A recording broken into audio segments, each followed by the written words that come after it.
Fala, gente! Antes de você acompanhar este vídeo, eu quero dizer que esse conteúdo tem um patrocínio da Casa Branca, a melhor escola de inglês que existe no litoral paulista. É muita tradição, amigo. Não é à toa que está há 35 anos em Santos. A Casa Branca arrebenta. Aprenda inglês de forma fácil, simples, do seu jeito, do seu objetivo, tá certo? Ó, a Casa Branca é o seguinte, hein? Tem curso também para as mulheres, tá? Só para as mulheres, um curso à tarde sensacional. Tem também para as crianças acima de 6 anos, isso mesmo, acima de 6 anos, 1 ou 2 aulas por semana. Já tem matrículas abertas para iniciantes, avançadas. Faça inglês, tá? De uma maneira simples, num lugar aconchegante, clássico. É a melhor escola de inglês da Baixada Santista, Casa Branca. Vou deixar o link aqui na descrição, você vai direto para o WhatsApp deles, tá? Para você falar com o pessoal da Casa Branca, tá certo? Bora pro vídeo agora, vem tomar um café comigo. E por mais que tenha passado mais de 70 minutos atrás no placar, o Corinthians ficou os 2 tempos atrás do Red Bull Bragantino, também na posse de bola, uma marcação um pouquinho mais atrasada. No começo do seu trabalho, você falou que com o tempo você faria uma marcação que te agrada mais, uma marcação alta, em cima, agressiva. O Corinthians veio de uma semana cheia de trabalho, seguido de um período de 11 dias sem jogos, há poucas semanas. Queria saber o que falta agora para o Corinthians ter essa marcação mais agressiva e não ser tão permissivo sem a bola como foi hoje. Não vai ter nunca. Bem prático. Para você fazer uma marcação agressiva, você tem que o jogador em condições de poder fazer uma marcação agressiva. Intensidade, eu acabei de falar agora no momento de intensidade do jogo. Para você fazer uma marcação, você tem que ser intenso dentro do jogo e ter mais ações de alta intensidade dentro do jogo. O nosso time não é um time para poder jogar com intensidade no campo do adversário marcando, ponto. Então você tem que montar a equipe de acordo com você pode. Todas as vezes que nós tentamos marcar adiantado, nós não conseguimos. É característica de cada jogador. Por isso que eu falei aqui, você cresce individualmente, mas coletivamente você precisa avançar. E coletivamente, para um time poder marcar adiantado, na linha mais alta, na linha média, tem que ter intensidade de jogo. Então você tem que analisar no contexto geral. Será que os nossos jogadores são jogadores adequados para fazer uma marcação adiantada, pede, pressiona? Você tem que ter a característica para fazer isso. É uma coisa que cabe a você. Eu analiso, eu sou obrigado a analisar, mas não sou obrigado aqui a expor tudo que vocês acham que eu vou ter que te expor. Mas vocês são obrigados a analisar, não assim por que faz ou por que não faz, analisar o contexto do futebol. Existe o atleta que tem alta velocidade, o atleta que trabalha em alta intensidade, o atleta que consegue correr 10 km, mas não faz 10%, 6%, hoje 6 a 7% de trabalho de alta intensidade para quem corre 10 km por hora. Então, isso é tudo uma situação que você tem que montar a equipe desta forma. Os melhores jogos nossos, me permite eu te contestar, os melhores jogos nossos foi quando nós fizemos a marcação alta, foi quando nós fizemos a marcação na intermediária e bem compacta. Foram os nossos melhores jogos. Por quê? Porque você tem uma distância menor para percorrer. A intensidade é diferente. Não sei se eu consegui fazer você entender. Vanderlei, Ninguém entendeu. Não é verdade, eu quero falar sobre isso quando a coletiva acabar, tá? O Luxemburgo falou agora, foi uma vergonha. Eu vou explicar depois, me cobrem isso. Ai, meu Deus do céu. Claro que Vanderlei Luxemburgo nunca vai ser o principal culpado, né? O principal culpado, né, deu bastante entrevista essa semana, né? Quis falar bastante, mas não falou nada. Mas Vanderlei Luxemburgo também precisa assumir algumas responsabilidades, como, por exemplo, essa questão que foi perguntada da marcação-pressão, da marcação né, feita lá na frente, né, uma marcação no campo do adversário, e ele deixou claro que o time dele não tem. Então, peraí. Vamos lá, tá? Porque eu conheço treinador de futebol, eu tô nessa brincadeira, daqui a pouco vai fazer 2 décadas já que eu tô nessa brincadeira de jornalismo, futebol e vivendo isso diariamente. E eu sei que treinador muitas vezes acha que todo mundo que está ali naquela coletiva é um bando de idiotas, mas não é por aí, tá? Eles pensam isso, que vão falar um monte de bobagem e ninguém ali está entendendo nada. Eles pensam isso, tá?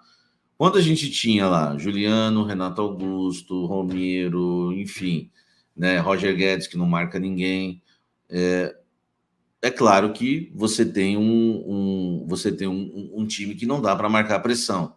Aí você tem uma linha de 4, né? De Gil, Balbuena, Fábio Santos, você tem... Porque para marcar pressão, é bom lembrar isso. Não adianta só os jogadores lá da frente, senão fica os buracos. Então, para marcar pressão, os jogadores lá da frente têm que subir e as linhas têm que acompanhar. Então, para marcar pressão, não basta você ter atacantes rápidos e cheios de saúde. Você tem que ter o meio-campo também com dinâmica, com saúde física e a primeira linha de 4 com saúde física para subir e, claro, também não tomar a bola nas costas num contra-ataque. Isso o Corinthians não tinha. Isso o Corinthians não tinha. Mas vamos lá. E hoje? E hoje? O Corinthians entra em campo no 4-1-4-1 com o Moscardo entre as linhas. Tá? Moscardo entre as linhas, por dentro Juan Oliveira e Maicon. São duas linhas de 4 com um no meio, né? Então é 4. A linha de 4 você sabe, né? Os laterais dos zagueiros, não vou nem falar.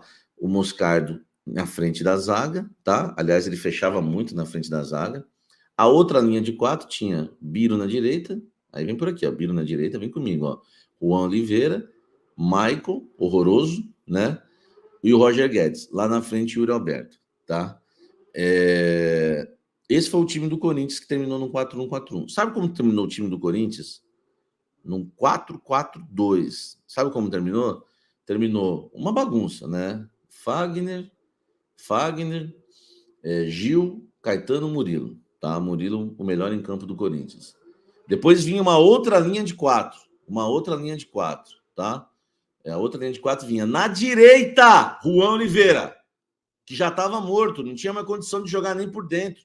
Ele pôs o cara aberto na direita, ele matou o lado direito do Corinthians. Luxemburgo, as suas substituições, na maioria das vezes, são horrorosas.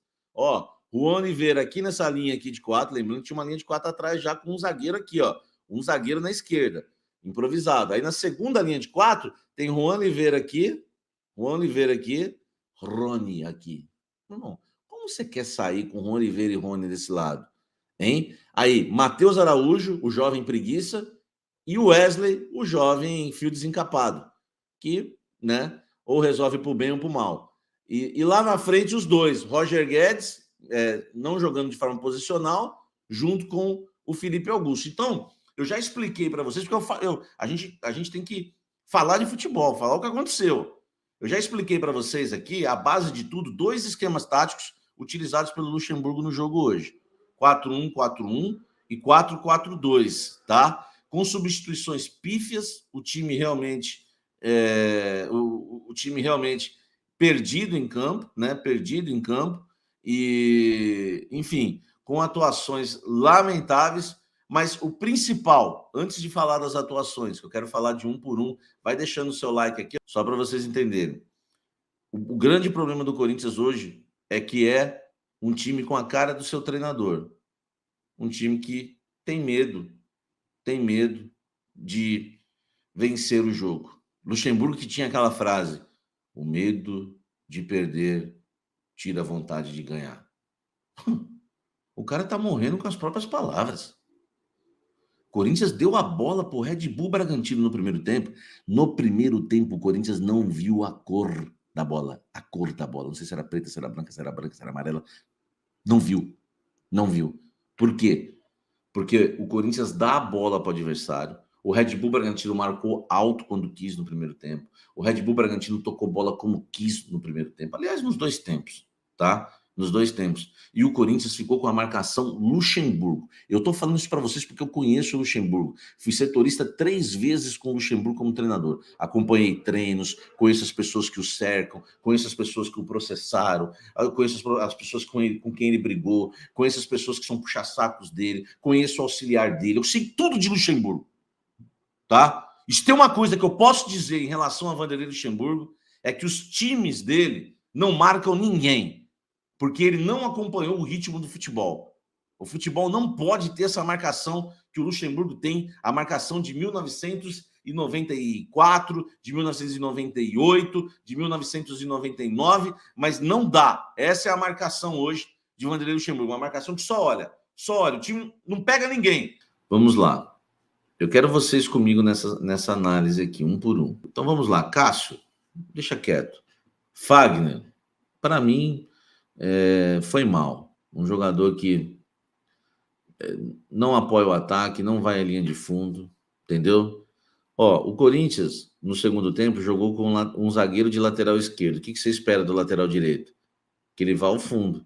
Mas o próprio Vanderlei Luxemburgo disse numa entrevista outro dia que o Fagner não tem condição de ir ao fundo. Eu quero um lateral que pise na área, vá ao fundo. Aquele lateral que você não sabe, quando ele chega na área, ele pode finalizar, ele pode cruzar, ele pode construir, entendeu? Pô, o Pikachu, que é mais velho que o Fagner, pisa na área, então o Fagner, para mim, mal, tá? Mal o Fagner.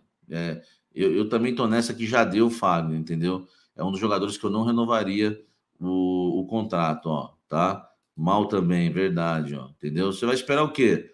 Né? Na marcação, não é lá aquelas coisas.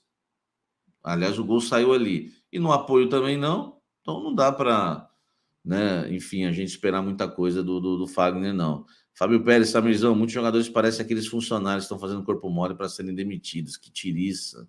É verdade. Pelo jeito, ó, Fagner já pode ir. Fagner muito abaixo, já deu todos os medalhões. Pelo jeito, vocês concordam comigo em relação ao Fagner. Gil, para mim, mais uma vez, o pior da partida, né? Um dos piores. Lento, se esconde nas saídas de bola. Pode ver quando o Cássio pega na bola, o Gil se esconde para não receber a bola e sair jogando. Tá? O Gil hoje é um dos grandes problemas do Corinthians, mas nenhum treinador vê isso. Enquanto o Gil continuar como titular do Corinthians, as coisas nunca vão mudar. Tá? Anotem aí e me cobrem. Aliás, eu já falo isso há muito tempo. O gol, ele dá uma saída, um bote, e deixa o espaço lá atrás, e a cobertura dele é o Fagner, aí você já viu. Teve um lance que ele saiu também, perdeu. Quem lembra do primeiro tempo?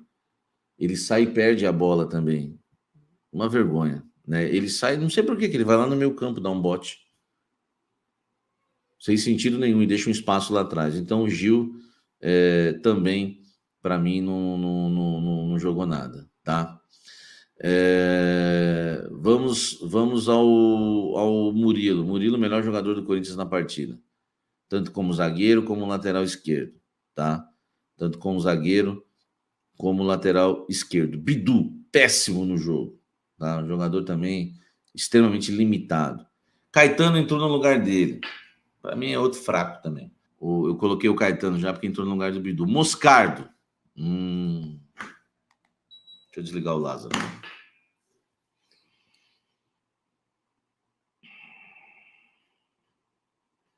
17 anos, primeira partida como titular, então eu tenho que ser bem prudente. É bom jogador, bom jogador, bom jogador. Então vou poupá-lo de críticas, mas ele, para mim, não foi bem, tá? Hoje. Mas deu para ver que ele entende do assunto. Primeiro que, assim, ele tem muita personalidade. E por incrível que pareça, às vezes personalidade demais atrapalha. Ele foi muito confiante em todas as jogadas. Chegou, ele foi muito afoito. Teve alguns momentos que o Moscardo, ele teve alguns momentos de Rony no jogo, meio perdido, afobado, entendeu? Mas ele é bom jogador, tá? E tem 17 anos e fez o primeiro jogo dele como titular, então tem que poupar ele, poupá-lo de qualquer crítica, né? Jogou entre as linhas no 4-1-4-1. Luxemburgo pôs um moleque de 17 anos para iniciar as jogadas do time, né? Errado tá o Luxemburgo, então ele estava nervoso no jogo. Também concordo aí com o José Santos, ele estava um pouco nervoso no jogo, e ele tem personalidade para chegar junto, né? Joga de cabeça erguida, é bom jogador, acho que vai dar fruto no Corinthians, tá? Vamos lá. O Maicon, péssimo! Meu Deus do céu. Matheus Araújo, para mim, desculpa, velho. Samir é um jovem, vá com calma. Menino promissor, camisa 10 na base. Tem que ver que ainda é jovem, tem muito a evoluir. Então, Samir, quando fostes analisar o Matheus Araújo, calma. Fez gol. Quarta-feira ele fez gol, Samir. Fez gol. Vai com calma. Joga nada. Não serve pro Corinthians. Não serve. Ele joga como veterano. Não serve. Juan Oliveira, bom jogador, mas já tá numa... né? Entendeu? E foi prejudicado pelo técnico hoje que o colocou para jogar do lado direito, na segunda linha de 4 aqui do lado direito no segundo tempo todo. Primeiro tempo no 4-1, 4-1 ele jogou por dentro, beleza. Não acertava um passe, mas pelo menos tentava sair jogando, né? E no segundo tempo foi prejudicado também pelo esquema do treinador. O Wesley, esse para mim, desculpa, para mim é um Janderson da vida, é só corredor, tá? Só corredor. Eu sei que agora um monte de gente vai ficar chateada comigo, um monte. Ah, Samir, pega leve com o menino. O Wesley, gente, tá? Anotem e me cobrem. Pode anotar e me cobrar aí. Se ele for um grande jogador, arrebentar de seleção brasileira, eu vou pedir desculpa para todo mundo. Falar, gente, minha análise foi mal. O Wesley, esquece, velho. É isso aí, é corredor. O Roger Guedes, esse não joga mais nada faz tempo, hein? Não ajuda na marcação, tá cansado, não sei o que aconteceu com ele, hein? Não sei o que aconteceu com o Roger Guedes. Quando eu falo que o Roger Guedes não é jogador de seleção brasileira e não é jogador de Europa, as pessoas ficam bravinhas. Ah, mas ele é o artilheiro do Corinthians no ano. Ele vai ser o artilheiro na arena. E eu com isso. Ah, Samir, ninguém foi bem nesse jogo? Você viu o resultado, Zé Ruela? Aí eu não gosto das suas análises, ninguém foi bem para você. Ou você viu o resultado na Neoquímica Arena hoje? Você viu? Ó, não joga bola há muito tempo o Roger Guedes, hein? Tá numa preguiça lascada. O seu Yuri Alberto é o caso a ser estudado de um jogador forte que não tem força. Já falei sobre ele. Yuri Alberto, 2 pontos. O jogador forte que não tem força. Ah, aliás, um jogador foi bem hoje, né? Que é o Murilo, né? O Murilão foi muito bem jogando nas duas posições, tá? Nas duas posições. Aí, Samir, você é tão duro. Eu não gosto das suas análises porque, sabe, Samir, para você ninguém vai bem.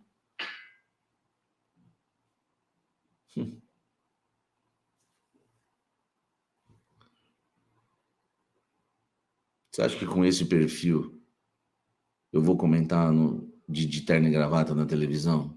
Nem quero. Perdi a paciência com passador de pano. A verdade tem que ser dita.